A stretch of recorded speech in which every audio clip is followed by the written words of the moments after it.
చెప్పలేము. గెలవడం అయితే ఖాయమేనా? గెలవడం అంటే ఖాయమే. అందరూ ప్రతి ఒక్క సాట కూడా అదే మూత మోగిస్తుంది.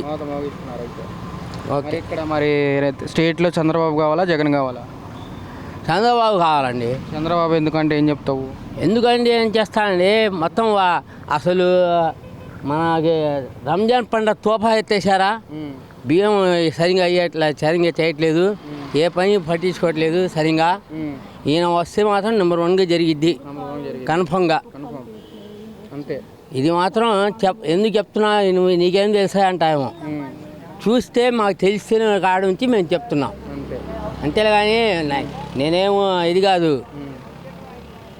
చెప్పేది. ఏంటంటే నా నోట్లో వచ్చే మాట అట్లాంటిది వచ్చింది. ఎన్ని సీట్లతో గెలుస్తారు ఈసారి ముఖ్యమంత్రిగా? కన్ఫర్మ్గా చెప్తే ఆయన చెప్పలేదు సారు. గెలుస్తారా? ముఖ్యమంత్రి అవుతారా చంద్రబాబు? అవును, కన్ఫర్మ్గా ఇది